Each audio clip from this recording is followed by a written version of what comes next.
수성구에만 적용되던 민간 택지 분양권 전매 규제가 대구 전역으로 확대됐습니다. 대구 분양시장의 변수가 될 것으로 보입니다. 포스코 회장이 올해 상반기 12억여 원의 급여를 받았습니다. 코로나19로 인한 비상경영으로 노동자 임금은 동결됐습니다. 예천 박물관이 오는 12월 재개관을 앞두고 2만여 점의 유무를 확보했습니다. 오늘부터 대구에서도 사회적 거리두기 조치가 완화되면서 스포츠 경기의 관중 입장이 제한적으로 허용됩니다. 여러분 안녕하십니까? 10월 10일 월요일 아침 대구 MBC 뉴스투데이입니다. 월요일은 오늘 대구와 경북 지역은 큰 일교차 아래 구름이 많다가 오후부터는 점차 맑아지겠습니다. 김영은 기상캐스터입니다. 네, 오늘 아침 하늘엔 구름이 잔뜩 끼어 있습니다. 일부 지역은 새벽부터 오늘 아침 사이 산발적으로 빗방울 떨어지는 곳도 있는데요. 오후 들어선 날이 풀리면서 점점 맑은 하늘이 드러나겠습니다. 공기질은 저녁이 좋음 수준 보이면서 청정한 대기 상태가 이어지겠고요. 다시 완연한 가을 날씨를 느낄 수 있겠습니다. 한편 큰 일교차엔 유의해 주셔야겠습니다. 현재 대구의 기온은 14도, 안동과 청도는 모두 11도로 어제보다 약 1, 2도가량 높게 하루를 시작하고요. 한낮 기온은 대구 23도, 안동 22도, 청도는 24도로 아침과 낮의 기온 차이가 크겠습니다. 겉옷이나 스카프 등으로 체온 조절 잘해 주시기 바랍니다. 이번 주는 큰 일교차 아래 별다른 비 소식 없이 하늘엔 구름만 지나면서 날이 점점 건조해지겠습니다. 날씨였습니다.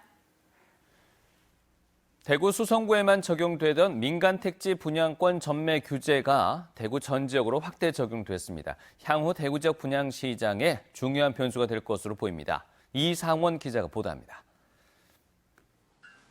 이달 말 대구시 동구에 분양할 예정인 아파트 견본주택. 지금까지 수성구가 아닌 지역은 아파트 분양권 전매 제한 기간이 6개월이었지만 이제부터는 이 아파트를 포함해 대구 모든 지역이 소유권 이전 등기 때까지로 바뀝니다. 분양권 전매 제한 기간이 길게는 3년까지 늘어나게 된 겁니다. 이번 달에 대구 지역에 분양될 예정인 신규 아파트는 9개 단지 7천여 가구. 부동산 전문가들은 최근 과열 양상을 보였던 대구 분양권 시장은 청약 경쟁률이 하락하며 실수요자 중심의 시장으로 개편될 것으로 보고 있습니다.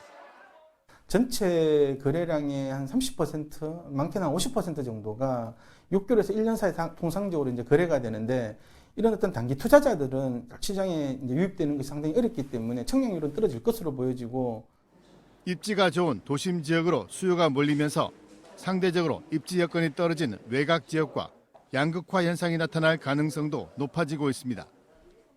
전매가 제한되면서 투자 수요가 일부 이탈을 하겠지만 도심의 시아파트를 찾는 실소유자는 대구에 상당히 있다고 봅니다. 그래서 도심 아파트는 분양이 지속돼서 보여지며 시외곽지 아파트 같은 경우는 분양이 좀 저조해질 우려가 있는 것으로. 대구 수성구의 경우 대출 규제 등으로 자기 소득이나 자기 자본 비율이 높지 않으면 유입이 힘든 상황이어서 이번 규제 확대로 수성구 쏠림 현상이 나타나기는 쉽지 않을 것으로 전문가들은 보고 있습니다. MBC 뉴스 이상원입니다. 포스코의 최정우 회장이 올해 상반기 12억여 원의 급여를 받았습니다. 지난해 같은 기간과 비교해서 50% 가까이 오른 건데요. 사상 첫 적자에 코로나19로 인한 비상경영으로 노동자들의 임금은 동결된 것과 대비된다는 지적이 나오고 있습니다. 박상아 기자가 보도합니다. 올해 상반기 포스코 최정우 회장은 12억 1,500만 원의 보수를 받았습니다. 급여가 4억 5,100만 원, 성과연봉이 포함된 상여가 7억 6,400만 원입니다. 지난해 같은 기간의 보수는 8억 1,500만 원, 1년 동안 49%나 오른 겁니다. 최정우 회장뿐만이 아닙니다. 장인하 사장이 63%, 정중선 부사장이 45% 오른 보수를 받았습니다. 하지만 포스코가 철강 경기 위축을 이유로 올해 비상경영까지 선언한 상황에서 이런 임원진의 임금 상승이 과연 타당한지 의문이 제기되고 있습니다. 포스코 회장이 이처럼 높은 연봉을 받는 동안 직원들의 급여는 얼마나 올랐을까? 포스코 직원 연봉은 지난해 4,900만 원에서 올해 5천만 원으로 2% 상승에 그쳤습니다. 더구나 포스코는 비상경영을 선포하며 올해 직원들의 임금을 동결했습니다. 비상경영이라고 하면 회사와 노동자가 다 같이 상생하면서 뭔가 기운을 만들어야 되는데 노동자는 허리띠를 졸라매고. 금속노조는 하청업체 직원들의 상황은 더욱 열악하다고 밝혔습니다.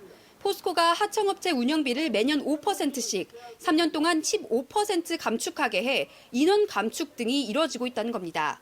3명이나 2명이서 일해야 될 거를 어쩔 수 없이 1명이 일하게 된다면 당연히 다른 노동재해가 일어날 수밖에 없는 것이고 노동 강도가 높아질 수밖에 없다. 한편 포스코는 임원진의 기본급여는 지난해와 동일하며 올해는 3년 장기 근속 인센티브가 보수에 포함돼 금액이 늘어난 것이라고 해명했습니다. MBC 뉴스 박성아입니다. 예천박물관이 오는 12월에 재개관을 앞두고 유물 2만여 점을 확보했습니다. 이 가운데는 국보급인 사시찬유를 비롯해서 보물급 유물이 46점이나 되고 학술적 자료적 가치가 뛰어난 유물들이 많습니다. 보도에 조동진 기자입니다. 24절기 농업기술을 서술한 농업서적 사시찬유입니다. 이 책은 당나라 때 만들어져 지금까지 우리나라에서는 목판 인쇄로만 전해져 왔습니다.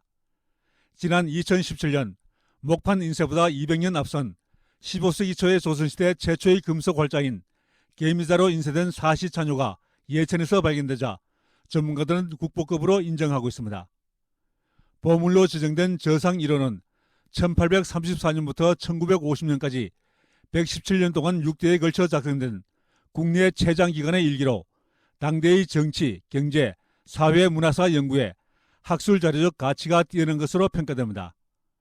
윤탕신 목패, 국내에서 확인된 호패 가운데 가장 일찍 제작된 것으로 조선시대 호패법 시행과 17세기 사회상을 이해하는 귀중한 자료입니다. 조선 태종이 6째 왕자인 희령군에 하사한 희령군 어사금은 우리나라에서 가장 오래된 금고로 아직도 그 형태가 온전합니다. 예천박물관에는 보물 46점과 도지적 문화재 24점 등 총 70점의 지적 문화재를 비롯해서 유럽배와 동국통지 등 문화재적 가치가 뛰어난 문화재가 대단히 많습니다.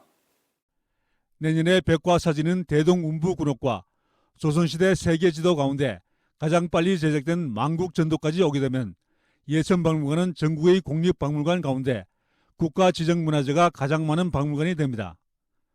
예천군은 앞으로 유물의 학술 연구에 나서고 상설 또는 특별 전시와 교육 등을 통해 지역의 뛰어난 문화자산을 알려나갈 계획입니다. 2017년 리모델링에 나선 예천박물관은 유물자료 확충과 전시물 제작 설치를 마치고 오는 12월 재개관합니다. MBC 뉴스 조동진입니다. 소음이 적고 공해물질을 배출하지 않아 친환경 발전소로 불리는 수소 연료전지 발전소가 포항 대송면에 들어섭니다. 내년 말에 준공 예정인데 보도에 이규설 기자입니다. 포항시 남구 대송면 대강리 수소 연료전지 발전소 부지입니다. 한국동서발전은 1,050억 원을 투입해 이곳에 15메가와트 규모의 수소 연료전지 발전소를 지어 내년 연말에 준공할 예정입니다. 발전 용량은 연간 12만 가구가 쓸 수 있는 규모입니다. 수소 연료전지는 도시가스, 즉 LNG를 통해 추출한 수소를 산소와 결합시켜 연소 과정 없이 전기를 생산하기 때문에 친환경 발전소라는 평가를 받고 있습니다. 또 날씨에 영향을 받는 태양광이나 풍력보다 안정적인 전기 공급이 가능합니다. 안전이나 환경 문제나 이런 문제는 전혀 없는 발전이기 때문에 앞으로 미래에 이제 이 수소 연료전지 발전소가 더 활성화될 것으로 기대하고 있습니다. 발전소 건설 시 설치되는 LNG 배관망을 그동안 도시가스가 공급되지 않았던 농촌 지역까지 연장해 도시가스 공급을 확대할 수 있는 것도 장점입니다. 우선 발전소와 가장 가까운 대송면 대각일이 32가구에 도시가스가 연결됩니다. 그나마 이번에 그 수소 연료 전지 발전소가 들어오면서 집마다 가스렌지를 이용할 수 있다는 점이 참 좋다고 그렇게 생각하고 있습니다. 무엇보다 포항은 지난해 수소연료전지 클러스터로 지정된 바 있어 발전소 건설과 운영을 통해 수소연료전지 유지 보수 등 원천 기술 확보에 큰 도움이 될 것으로 기대하고 있습니다. 앞으로 그 수소연료전지 발전에 있어서 우리 포항이 전국을 이끌어가는 그런 계기가 될 겁니다. 포항의 3대 미래 신산업은 2차 전지, 바이오, 수소 연료전지입니다. 그동안 가시적인 성과가 부족하다는 평가를 받았던 수소 연료전지 산업이 발전소 건설을 계기로 재도약할 수 있는 기회를 맞았습니다. MBC 뉴스 이규설입니다.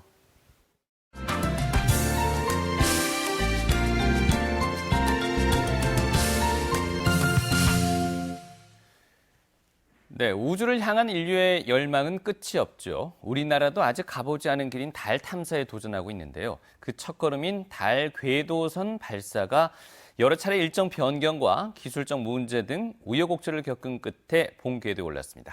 대전 MBC 이승섭 기자입니다. 한국항공우주연구원 위성시험동에서 연구원들이 시험용 달 궤도선에 들어갈 부품의 성능을 실험하고 있습니다. 달 궤도선 개발의 6단계 가운데 첫 단계로 오는 2022년 8월 발사가 목표입니다. 총 조립은 8월 말까지 수행하고 이후 저희가 성능시험, 환경시험을 거쳐 22년 5월에 총 조립 및 시험을 완료할 예정입니다. 지난 2007년 우리나라는 달 탐사 계획을 처음 발표하면서 13년 뒤인 올해 첫 단계인 달 궤도선 발사를 목표로 삼았습니다. 하지만 개발 과정에서 궤도선의 중량과 연료, 발사 궤도 등의 기술적 문제가 발견됐습니다. 여기에 정권이 바뀔 때마다 고무줄처럼 발사 계획을 뒤바꾸고 연구원 사이의 갈등이 더해져 달 궤도선 발사 시기는 5차례나 변경됐습니다. 난항을 거듭하던 개발 사업은 지난 3월 우리 연구진이 최적의 궤도선 발사 궤적을 찾아내면서 전환점을 맞았습니다.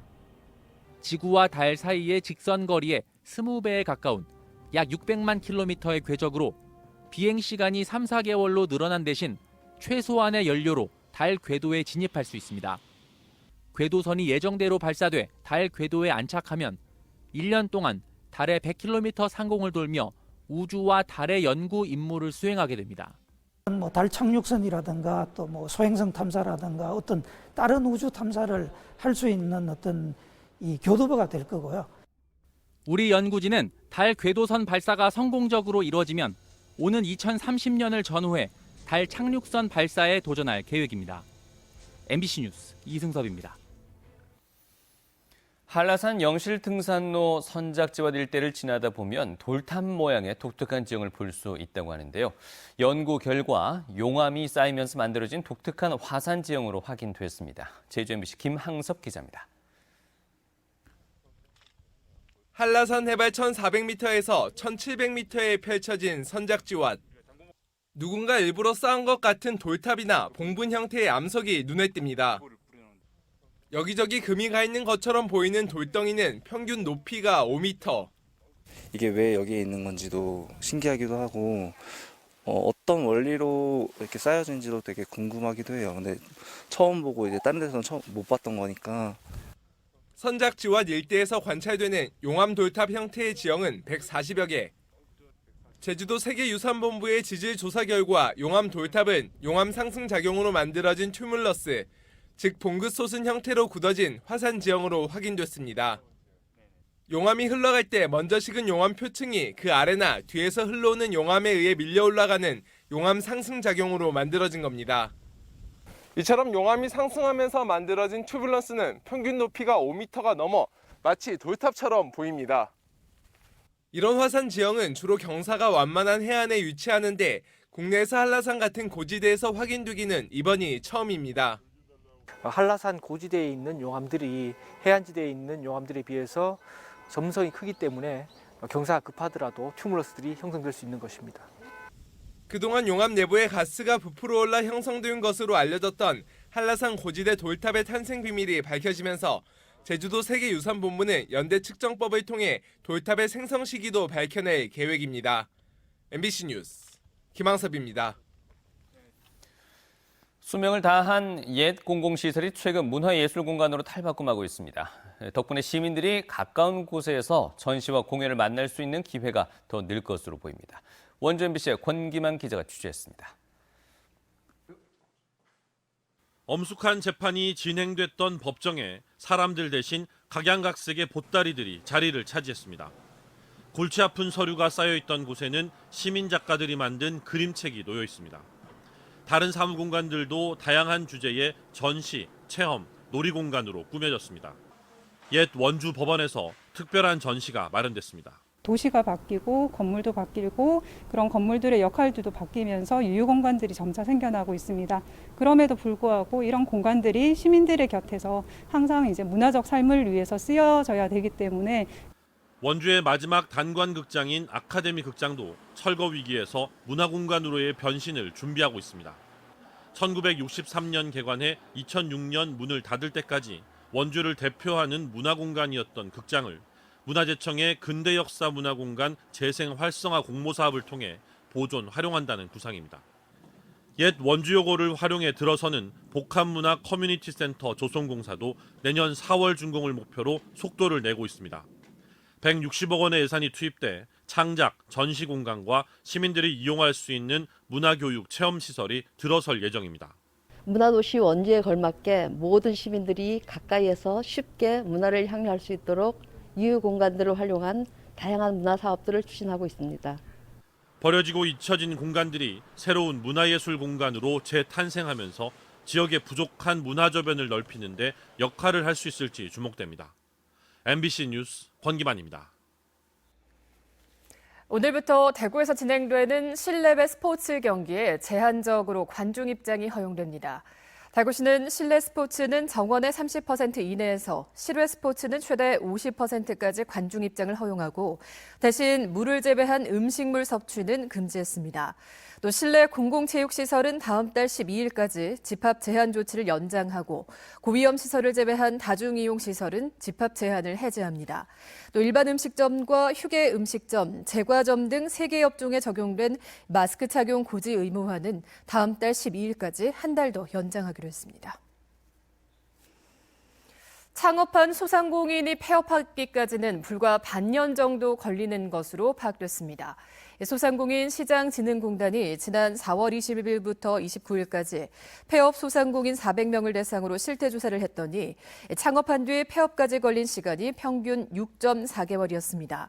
3개월 미만이 48.3%, 4개월에서 6개월이 27.3%, 10개월에서 12개월이 15.5% 순이었습니다.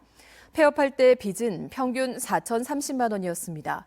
응답자의 69.2%가 정책자금과 사회안정망 지원, 인프라 지원 같은 정부의 재기 지원 정책을 모른다고 대답해서 홍보가 부족한 것으로 나타났습니다.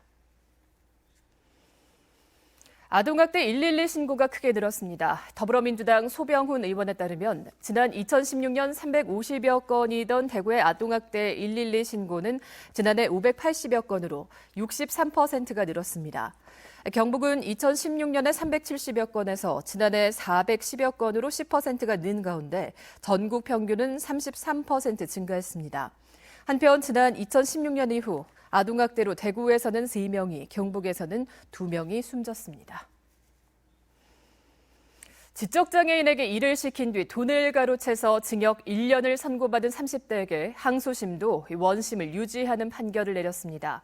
대구고등법원은 지난 2017년 2급 지적장애인에게 일을 시키고 임금 1,000여만 원을 가로챈 혐의로 기소돼 징역 1년을 선고받은 30대에 대한 항소심에서 피고인과 검사의 항소를 모두 기각했습니다.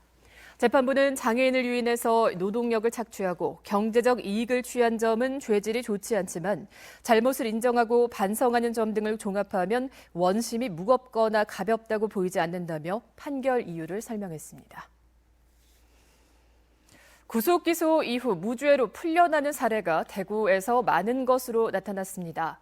더불어민주당 최기상 의원이 대법원의 요청에서 받은 국감 자료를 보면 최근 5년 동안 대구지방법원에서 구속 상태로 재판을 받은 피고인 13,900여 명 가운데 52명에게 무죄가 선고된 것으로 나타났습니다.